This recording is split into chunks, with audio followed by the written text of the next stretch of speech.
All right, man, peace.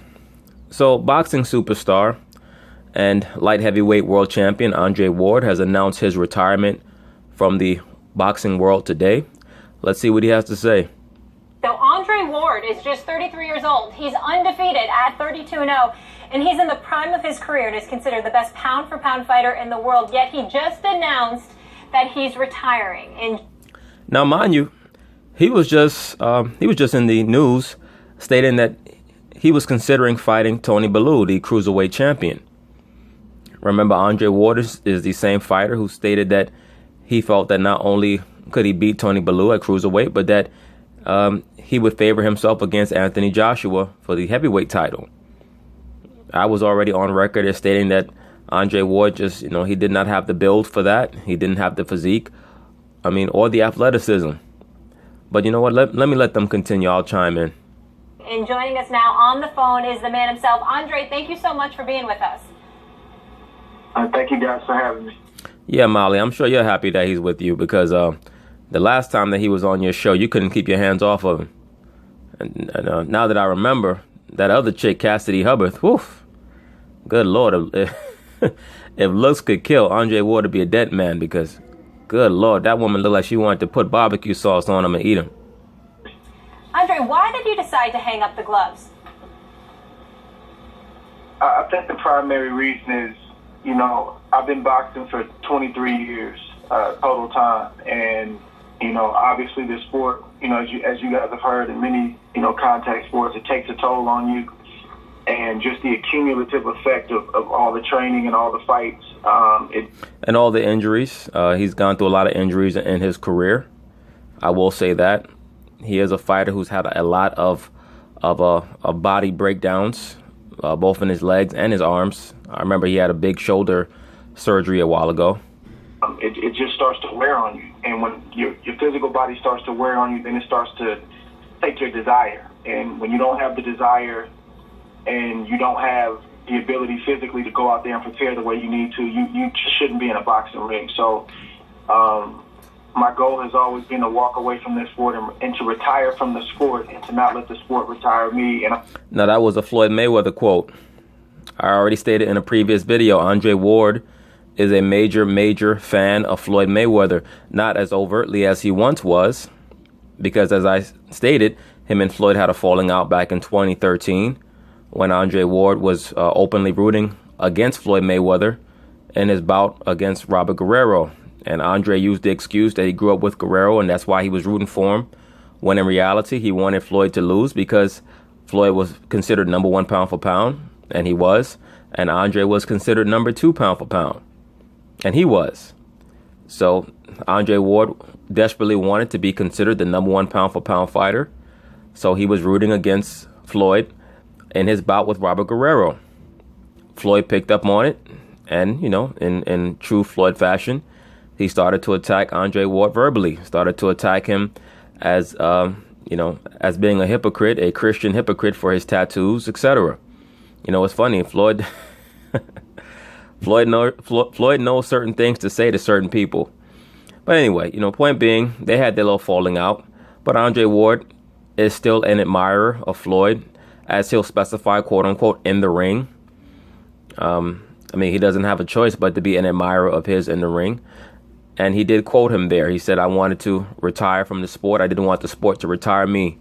Floyd said that exact same thing in the post-fight interview after the Ricky Hatton fight when he was being interviewed by Larry Merchant. And I have that opportunity today. Andre, congratulations on doing something that in the history of boxing, maybe a half dozen guys have done. Walk away on top with your money and your marbles as a great fighter. Gene Tunney did it, Rocky Marciano did it, Lennox Lewis did it, Floyd did it, now you're doing it, and there are a couple other examples you maybe argue, but not even a dozen guys. Well, what's funny is that he's congratulating Andre Ward for retiring while still healthy and young, and he mentioned Floyd as being one of the guys who has done it, but when Floyd did it, supposedly it was because he was running from competition. But when Andre Ward does it, he's congratulated. And look, Andre Ward is a great fighter, great skilled technician. I kind of mixed tactician and technician there. I got my little Jesse Jackson going there for a second,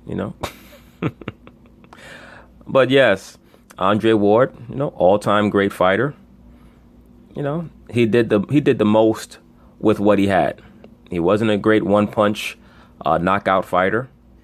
People will say that Floyd wasn't a great one-punch knockout fighter, but Floyd at 130, he had a lot of knockouts. Andre Ward at 168, even at 168, was not a great knockout fighter. And he actually started at 175, but he would get wobbled in a lot of his early fights, and that's why he went down to 168. All right? But Andre Ward is an all-time great, a great amateur, and a great professional. Have ever done it. Congratulations on a Hall of Fame career and an amazing exit. But let me ask you, what went into the decision process, considering your entire career? You haven't lost since you were a teenager in the amateurs, since you were like 12, 13, 14 years old. You've been unfairly criticized. You finally beat Kovalev, and then it knock him out in the rematch. And yeah, he busted them nuts. Kovalev, damn scrotum just filled with peanut butter after that shit, because there was no nuts left after Andre was finished with his ass. And cement your status. No one argues anymore. That's the best pound-for-pound fighter in the world. And you had to wait all this time because Floyd was retiring, unretiring, retiring again. You finally get that status. You're on top of the world. Millions of dollars lined up for you going forward. And you walk away now? Max always gotta say something slick, man. Max just can't let sleeping dogs lie. That's why Kyrie got on his ass. He's like, Max, can't you just let it go? Yeah, like I said earlier, people see, what I do fight night. They see under the lights, but they don't see the toil. They don't see the grind. They don't see, just the pain, the physical pain that you go through. Again, not just in the fights, but to prepare and to get ready for those battles. And I'm the type of fighter where everything has to be clicking, everything has to be on point. Yeah, well, it has to be that way with you, because you have to be sharp and 100% with your technical status as a fighter, because, like I said, you don't have that one punch knockout power. So I mean, that's very common for fighters of his ilk to be perfectionists and to be very anal in regards to their training. Floyd is the same way. Bernard Hopkins, that type of fighter, they have to make sure that everything is on point, because when they get in the ring, they're not counting on that one magical punch. If it comes, it comes. But I mean, they're counting on beating their man down over the course of a 12-round fight.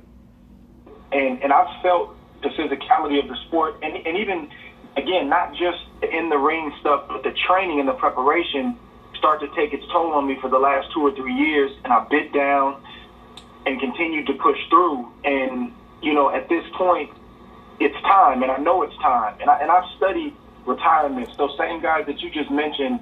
I've studied those guys and how they walked away and who came back and all these different things. And I've talked to a lot of guys, and they've always told me, you're just going to know when it's time, and nobody else will know but you. And I feel like that time is now. Well, Andre, I do believe, like you said, that you studied a lot of the fighters that Max Kellerman named. And the reason why I believe you when you say that is because I believe that you're just taking a rest to let your body heal up. I believe that you don't want to be bothered being forced to fight mandatory title defenses. I believe that you want to take the Floyd Mayweather, Bernard Hopkins route and basically retire and lay in the weeds for a major fight once every year and a half, and maybe eventually go for the cruiserweight title in a year after you've given your body a chance to heal. As I stated, he was on First Take a couple of times. I can't remember which interview it was where he did mention that he's 33 and he feels it. I think it was that interview with Cassidy Hubbard where she was basically throwing her panties at him. And I believe he mentioned in that interview that he could feel it, that he could feel the age. And he said, I can feel it, so I know Floyd feels it. So, I do believe him when he says that his body is kind of starting to wear down. But I don't believe that he's going to be retired for good. I think that he's too competitive and he loves the sport too much to just be retired for good. I think he's just a little worn out. I think he sees the landscape. I think that he sees that he's not going to be able to make the fight with Stevenson, with Adonis Stevenson, most likely because of promotional issues. And if he can't do that, if he can't unify all the belts and try to, at the very least, equal what Terrence Crawford has done, I think that he realizes eventually they're going to give the number one pound for pound status to Crawford.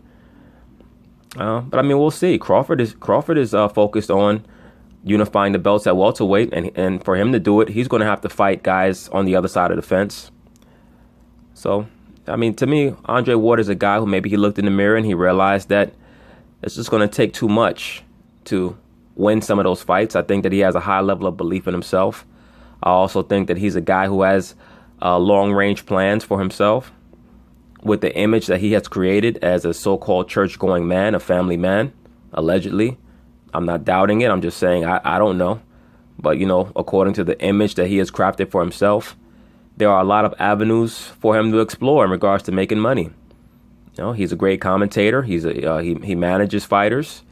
With the church connection, he can go be a pastor somewhere. A lot of former athletes go and become pastors. That is a great, great, great racket, to be quite honest with you. Right? You have a lot of former entertainers, whether it be Randall Cunningham, what's his cat name, MC Hammer. A lot of guys from the entertainment world who were broke and went into that church racket of being a quote-unquote pastor. That's always an open avenue for him as well. I mean, he talks a great game, Andre Ward. Right? I wouldn't call him, he's not a shit talker. He's a sermonizer. He's one of those guys who tell you about how much he believes in himself and how God is with him. He has a tattoo on his body entitled Son of God, which Floyd Mayweather noted. If you are a son of God, you shouldn't be getting tattoos. But I mean, that's neither here nor there. We already know the Christian church people, they don't know the Bible. But I mean, it is what it is. Point being that this man has a lot of avenues to make money. Andre, I echo those sentiments of Max Kellerman. I've got you number one pound for pound in the world right now. Congratulations on an illustrious career. You deserve all the accolades that you undoubtedly will receive. But I must ask you this question.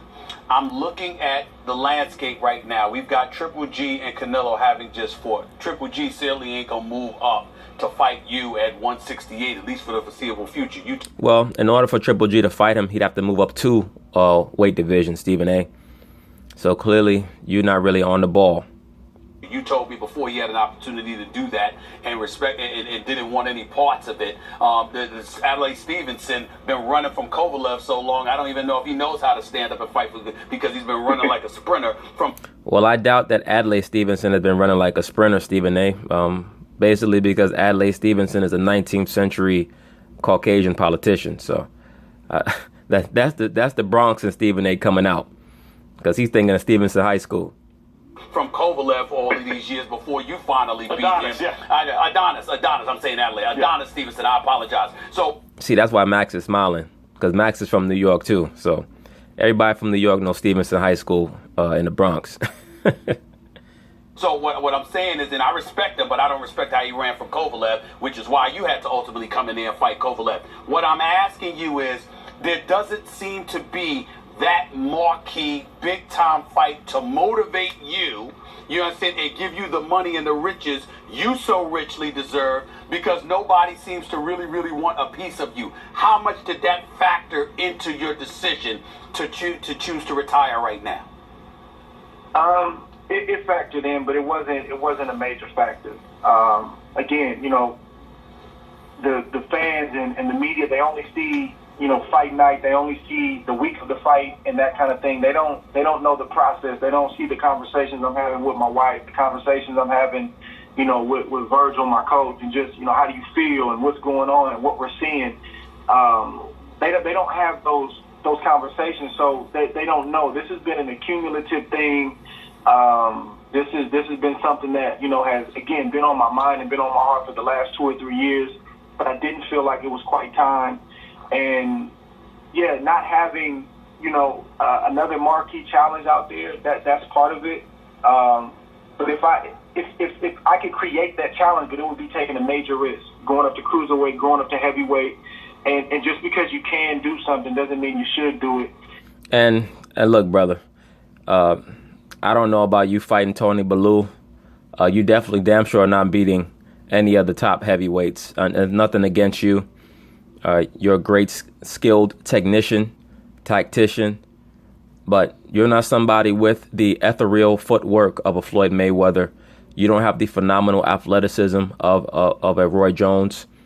Those are guys that in history have moved up to weight classes that they had really no business at, and beaten fighters. Because Floyd Mayweather's not a 154-pound fighter, but he went up there 3 times and defeated the champion at 154. Ray Robinson moved up to light heavyweight, and he weighed in at 160 like he was a middleweight. I think, matter of fact, he was 157 at that weigh-in when he fought Joey Maxim. And the only reason why he lost is because it was about 102, 103 degrees that night. And he lost to Joey Maxim for the light heavyweight title. And from heat exhaustion, the man passed out in the ring. Point being is this: Andre Ward does not have that type of freakish athleticism or body coordination. When you watch his 2 fights with Kovalev, his feet were pretty much stuck in the ground.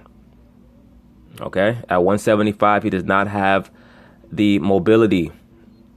And he's not, like I said, he's not lightning quick with his head movement like a Floyd Mayweather. He's not somebody who has unbelievable hand speed like a Roy Jones. So, he's pretty much like a Bernard Hopkins, except a little bit smaller. And, him and Bernard about the same size. They're both about 6 feet, 6'1". But Andre is not on that secret sauce like Bernard Hopkins was, allegedly. So it would be harder for him to do some of the things that Bernard tried to do. But even then, Andre, like he said, he's just smart to just retire. Because him trying to get in the ring with a guy like a Tony Bellew, getting hit on fight night, by a guy who's probably going to weigh about 203, 204, you don't need that in your life, bro.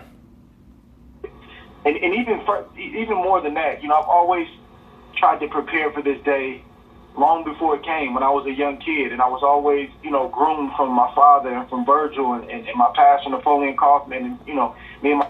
He said his pastor's Napoleon Kaufman. For those of us who grew up watching football in the 90s, you remember him. He was a professional football player back in the 90s, and Napoleon Kaufman. That's why I said a lot of these former athletes, they run to the church. All right, that is a great racket. That Christian church circuit is a great racket for former notable entertainers from the sports or music world. They can make a major cake. Me and my wife talk about just being a part of this sport and boxing being what I do, not who I am. So that way, when this day comes, I can walk away with my head held high. Hey, Andre, how much of it was that you reached a point in your career where you achieved your greatest victory? Yes, you wiped out the super middleweight division in the Super 6 tournament, and you beat Froch, and you beat all these guys, but the Kovalev fight was the big bad monster. The first fight was controversial. Most people thought you lost. You got a very close decision in a great fight. That definitely will be the touchstone fight in his career if he never fights again, which I doubt that he will never fight again. But the first time I watched the Ward-Kovalev fight, I thought that Kovalev should have got the decision. The second time I watched it over, I said, okay, you know what? Andre scrapped down the stretch of the fight, and he eked out a decision. And, of course, the second fight, Andre just beat the shit out of Kovalev, starting from his nuts upward. But then you came back and stopped him in a shocking kind of all-time great performance. How much of this is that you achieved that fight and overcame that obstacle, and that would be leaving on a high note? I think all of that factors in. All of it factors in. And I've given you guys the primary reason, but all of that factors in. You see, he said, I've given you guys the primary reason. In other words, stop asking me the same stupid-ass question trying to get a different answer. And, I joke about the second Kovalev fight. Most of his punches in all actuality were around the belt line or just slightly below the belt line. But still, those punches to the lower part of your thorax like that, they will lock your body up. Solar plexus, lower part of the thorax, right around the penis area. That shit will lock you up. Of course, the liver shot, pancreas shot, and the Ray Robinson punch, the kidney punch. All those punches, those organ shots, they are going to paralyze you. And like I said, if you go back and you look at that fight, at the end of the fight where Ward had Kovalev on the ropes and was hammering him with left hooks to the body, look at Kovalev's face, read his lips. He was yelling at the referee, "Help me." Okay? He was saying, "Help me." And I couldn't tell you the amount of times that I've spoken about this, just publicly, and my friends and family would tell you that I've talked about this again since I've been a young kid. It's just leaving from the sport, as whole as I possibly can, with my legacy intact, my finances intact, and my faculties intact. And I'm a student of this game, and I didn't have a lot of great examples in this sport, and I'm talking boxing, that showed me the way to go, that showed me how to exit the right way, how to leave with everything intact, and then go on and have another career and a life beyond the sport. And I just hope to be that example for these young guys coming by. Bullshit. You had guys that showed you how to leave the sport and have a life beyond the sport. Stop trying to act like you didn't. All right, you got guys like Ray Leonard and Oscar De La Hoya, Floyd Mayweather, even Roy Jones, guys who've left the sport or semi-left the sport, like a Roy Jones, who's still getting his old ass knocked out sometime for whatever reason. Point being, you've had guys who have pretty much established the groundwork for how a fighter can leave the sport and still make money using his notoriety, whether it be in promotion, whether it be in management, or what have you. Quiet as kept, and I think I mentioned this in a previous video, Floyd Mayweather used to call Andre Ward before a lot of his fights when he first turned professional to give him words of encouragement. All right? A lot of people don't know about the things that Mayweather used to do for a lot of these younger fighters. All right? He used to give a lot of words of encouragement to Andre Berto when Berto first started fighting. All right? But anyway. How do you resist if and when you get the itch to return, because that happens to a lot of guys? How do you resist, Andre? You're still a young man. You're looking as good as you've ever looked in your last fight. I wouldn't go that far. I thought he looked great. I thought he was really able to adjust to what Kovalev was trying to do from the first fight. Elite level fighters, or boxers, I should say, like Andre Ward, Floyd Mayweather, when you fight them for a second time, when they get in the ring with you for a second time, you're not going to be able to do the same thing over again. So, you better have a pretty limitless bag of tricks. And most punchers don't have that. Most punchers are one-trick ponies. They normally have one punch, maybe two punches that they use to try to set up their knockout punch. With Kovalev, it's the right hand. And Andre Ward understood that once he takes away the right hand, that Kovalev pretty much is he's a sitting duck, because he's pretty much out of position once you get him to miss that right hand. Kovalev doesn't like to have to reset all the time, which most punchers don't like to have to reset. And there is money to be made. How do you plan on resisting the itch if and when it returns? Oh, it's gonna come. The itch is gonna come, and I know that I'm gonna get tested. This sport isn't just gonna let me walk away scot-free. Like, I'm gonna get a phone call. It's gonna be some money on the table, and you're gonna say yes. All right. What your ass is gonna do? You're gonna sit around for about a year, rest, let your body recuperate. You're gonna utilize the Mayweather blueprint, right, which Mayweather laid out for you after the Ricky Hatton fight, which is rest for about year and a half. Announce that you're coming back, maybe for a warm-up fight, tune-up fight. Then maybe you'll get the light heavyweight title back, and then after that you'll move up to cruiserweight, fight one warm-up bout, and then fight for the cruiserweight title, and then you'll probably retire again, and then take another year and a half off, and then come back and go for the heavyweight crown at about 37, 38 years old. You'll pick the weakest guy at the heavyweight division and try to get that belt. I'm leaving a lot of money on the table as we speak right now. I have opportunities right now to go in there and fight for large sums of money.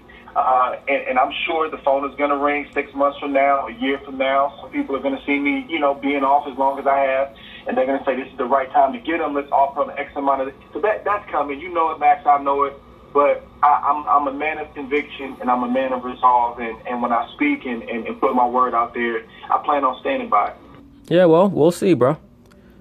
You threatened retirement earlier this year, around January, when people were putting the pressure on you to make the rematch with Kovalev. So we know that, yeah, you do want to retire, but we also know that retirement is something that you use as a threat. And, retirement is a ploy. It is a business ploy that can be used to stand back and pretty much view the landscape of what's going on in the world that you're participating in this case, boxing, particularly the sports world. Guys like to do that. They like to stand back. Guys who are chess masters, they like to stand back and get a wide angle view of what's going on in the world that they dominated when they were in the midst of that world. Mayweather did it. Ray Leonard did it. Andre Ward is attempting to do it now. All right. It's just that Mayweather is the one who laid out the blueprint the best, because when Leonard did it, it was due to a forced retirement, due to a detached retina. All right. Mayweather had a lot of cumulative body issues, but or body injury issues, but, he pretty much retired willingly. And he has admitted that. That was strategic. And I believe that this is strategic by Andre Ward as well. So what do you plan on doing now that you're retired? Well, obviously, look at Molly. When Stephen A. said, what do you plan on doing? Molly said in her mind, hopefully he plans on doing me. Broadcasting. There. Look at Molly's face when Stephen A. says, so what you plan on doing? I plan on standing by it. So what do you plan on doing now that you're retired? See how her face lit up a little bit? In her mind, she said, oh, me and you got to go a few rounds. Well, obviously, broadcasting, commentating is a passion of mine. It wouldn't just be a job. It's something that I love. I love to prepare. I love to go out there when that light comes on and they say, we're live, to go out there and execute. I love it. That's a passion of mine. I have a beautiful family. That's a full-time job. And I think just managing your affairs, your finances, your business, ventures, like that's a full-time job. And obviously, continuing to be involved with my community and making a difference. Because I'm walking away from boxing doesn't mean that I don't have a platform anymore. In some cases, my platform will enlarge and I'll have more time to give back to the people. And it's not about how much you're doing. It's just it's the quality of what you're doing. So that's what I'm focused on right now. Well, I like what he said there. He understands that he's going to do what he can to help in his own way. He's not running around trying to audit who's doing what and how much they're doing. Like he said, it's not about the quantity of what you're doing. It's about the quality of what you're doing. We live in a world today where everybody is an investigator. Everybody is, everybody wants to audit everybody else and run through their personal business and try to assess what they're doing and what they're not doing and how much they're so-called, quote unquote, helping the black community and the black struggle and yada, yada, yada. He understands that he's going to do it his own way. So good for him. And by the way, Andre and I spoke last night, and Andre, it was a shock to me what you revealed last night about retiring. And I don't mean to sound patronizing about this or condescending, because frequently that's what it can come off when the media says this to an athlete. Well, frequently you just come off as patronizing and condescending, period. Mr. Know-it-all, neoliberal, fascist, Caucasian Jew. But you're a special athlete, an historically great fighter, and the way you're walking away, just as someone who loves boxing, very proud of you. Max, I appreciate it, brother. Thank you, man. And Stephen A., I appreciate you guys, and I appreciate all the support throughout the years. No doubt. Well deserved, bro. Molly like, but do you appreciate me? Do you appreciate me, Andre? Andre, thanks so much for being with us, and good for you for going out on your own terms. We'll miss you in the ring, but we certainly know you have a future in television, so we will be seeing you there. We certainly know you have a future in television. Andre Ward retires as one of 3 men to currently hold 3 belts, along with Triple G and Terrence Crawford. Yes, Andre Ward, one of the great fighters of the last 10 years.